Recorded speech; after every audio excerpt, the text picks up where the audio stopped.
দেখতেন না একটা ঘটনা সাতক্ষীরার কি চলতেছে? এমপি গাজী নজরুল ইসলাম নেই সাতক্ষীরা, মেয়ের বয়স 14, মেয়ের বাপের বয়স 36, আর ওনার বয়স হলো 74 না কত। মেয়ের বাবা যখন আইসা লাইভ বলতেছে যে আমার মেয়ের বিয়ে হয়েছে ওনার সাথে, আমি মনে করছি মেয়ের বাপ বুঝি ওনার বড় ছেলে। সঠিক তদন্ত করতে হবে। ধরা খাওয়ার পরে AI, 2 দিন পরে কয় বিয়া হয়েছে, 3 দিনের মাথায় কয় আমরা যাচাই বাছাই করতেছি। ধরা পড়ার আগে রোমান্টিক, ধরা পড়লে বউ।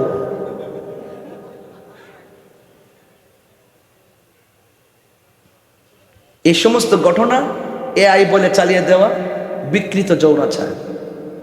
আবার ধরা খাওয়ার পরে দ্বিতীয় বিয়ে বলে চালিয়ে দেওয়া পাক্কা মিথ্যাচার। সঠিক তদন্ত করে, সঠিক তদন্ত করতে হবে। কি সুন্দর লেকচার দে, কইনা আমার বউ লাগে, ধরা পড়লে বউ। কি লাগে? বউ লাগে। তো বউ লাগলে তুই হোটেলে যাস কি লেগে?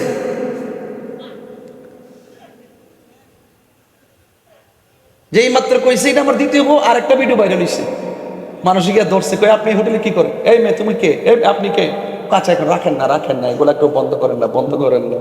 যদি বই তো বন্ধ করতে কি লেগে? বউ হইলে বুক ফলায় কইব এই আমার জামাই লাগে, জামাই কইব এটা আমার বউ লাগে। তো চুপি চুপি কেন? নাটক কম কইরো। তোমরা যে কত প্রকার 2 নম্বর। আর একটা দালাল আছে কইতেছে কইরে 100% AI। উমা 2 দিন পর্যন্ত ধরা খাইছে, এই পাগলার আর খুঁজে পাওয়া যায় না। তো এই মুনাফিকরা এখনো সমাজে আছে না নাই? আরো বড় করে আছে না নাই? প্রশাসনকে বলবো সঠিক তদন্ত করেন। তদন্ত করার সঠিক সময় এসেছে। এই মিথ্যাবাদীদের মুখোশ উন্মোচনের সুযোগ এসেছে। এই মুনাফিকদের মুখোশ উন্মোচনের সুযোগ এসেছে। এদের মুখে ইসলাম আছে কিন্তু অন্তরে ইসলাম নয়।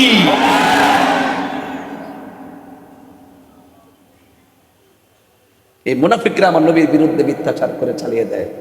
এদের বট বাহিনী আছে, হারাম দ্বারা হালাল করার জন্য বট বাহিনী লাগাই দেয়।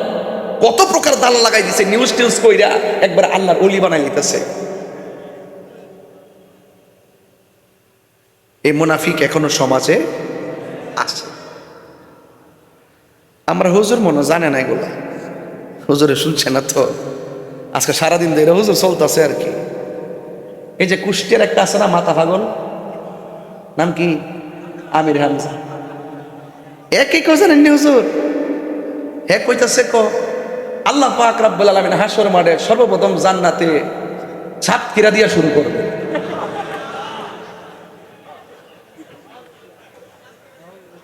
আর কুষ্টিয়া মানে থাকবো 64 নম্বরে। এর কুষ্টিয়া কয় নম্বরে? এত বড় জঘন্য কথা যারা বলে, এরপরে এদেরকে ইসলামের মুখপাত্র কিভাবে বলে আমার বুঝে আসে না। এরা যদি এই সমস্ত আকাম কুকাম না করতো আমরা কি বলতাম ওয়াজে? এরা যদি মিথ্যা না বলতো আমরা কি বলতাম? ওরা যদি মিথ্যা বলে আর আমরা যদি প্রতিবাদ না করি, ওদের মিথ্যাটা সত্য হয়ে যাবে। কথা বলেন ঠিক না? এরা কারবালার মাঠ হয়ে এরকম মিথ্যা বলছে, বাটপারি করছে। এই বাটপার এখনো সমাজে আছে, আছে কিনা বলে? মুখের ভাষা শুনলে, ইংলিশ শুনলে কি সুন্দর ফুল ঝরে, মুক্তা ঝরে, কিন্তু ভিতরে মুনাফিকি আছে না নাই বলেন? এই সমস্ত মুনাফিকদের সাথে আমাদের কোনো সম্পর্ক, আরো বড় করে সম্পর্ক।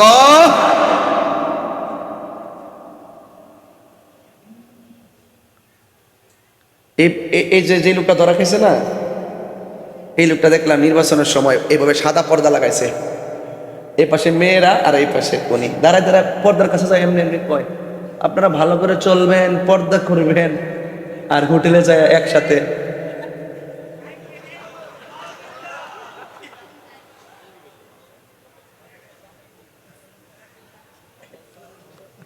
মেয়ের বয়স 14, বাপের বয়স 36, ভাইয়ের বয়স 60 না 65। কি একটা হিসাব নিকাশ দেখছেন নি? 75 নি 75, 65 বছরের বড়। এগুলো হলো বিকৃত মানসিকতা। কতক্ষণ ঠিক কিনা? যাই হোক, আমি বলতে চেয়েছিলাম এগুলোর ফলোয়ার আছে, আবার এগুলোর ফলোয়ার আছে, সুন্দর সুন্দর কথা কয়। তো উম্মে সালমা, ওই যে রসুল যে বলছেন তুমি দেখো বোতলের ভিতরে কি আছে, এটা গায়েবের খবর। কথা কন ঠিক কিনা? রসুল তো আগেই বলে গেছেন, আর ওই মৌলবী বলে রসুল জানে না। রসুল নাকি মূর্খ? নাউজুবিল্লাহ না কেন?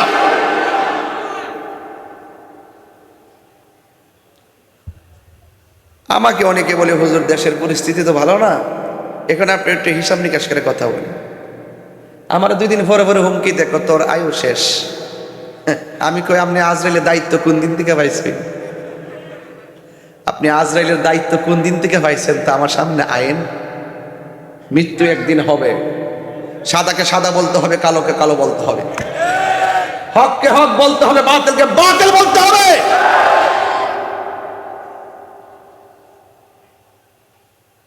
এটাই কারবালার শিক্ষা। কারবালার শেষ না শুরু? ঘটনা নাকি সিদ্ধান্ত? বলেন ঘটনা নাকি সিদ্ধান্ত? কারবালা সিদ্ধান্তের নাম, ঘটনার নাম না।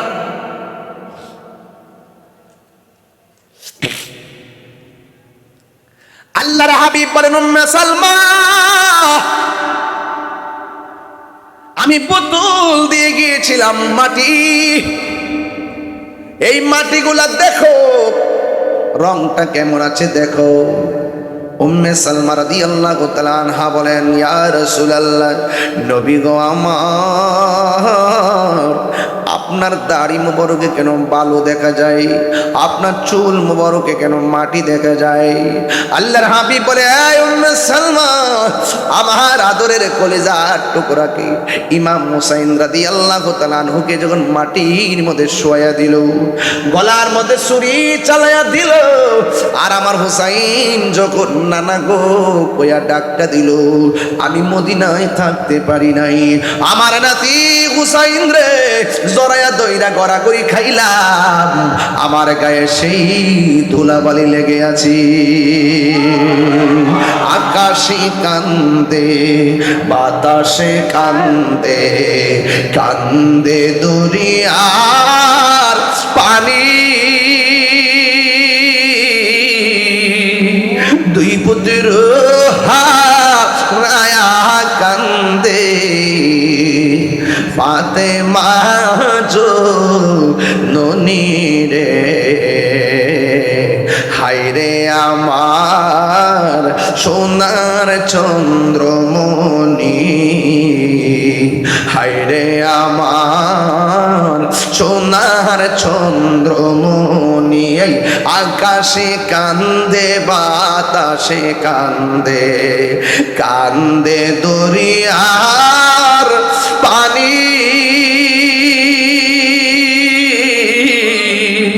দুই পুত্র হারায়া কান্দে ফাতেমা জননী রে। হায়রে আমার সোনার চন্দ্রমণি। আল্লাহ বলে, ও জিবরাইল, ও জিবরাইল, যাও না রে চলিয়া, 70,000 ফেরেশতা নামাও জানাজার লাগিয়া রে।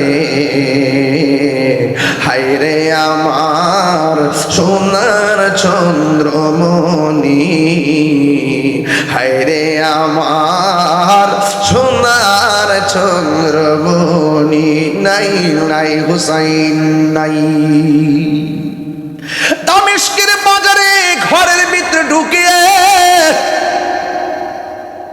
ওই মস্ত মুবারকটার মাথার বল্লমের আগার মধ্যে লইয়া বাজারে ঘুরায়, বাজারে ঘুরায়, সহ্য হয় না, ঘরের ভিতরে ঢুকাই, কিন্তু বড় মুসিবত আছে।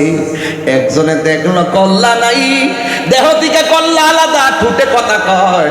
আর একজনে কয় কল্লা মুবারক ঘরের ভিতরে ঢুকাইছি, রাতের বেলা দেখলাম শুধুমাত্র ঘরটাই আলোকিত হয় নাই, ঘরের তুলি ব্যাগ কইরা আসমান পর্যন্ত হুসাইনের চেহারার নূরে আলোকিত হইয়া গেছি।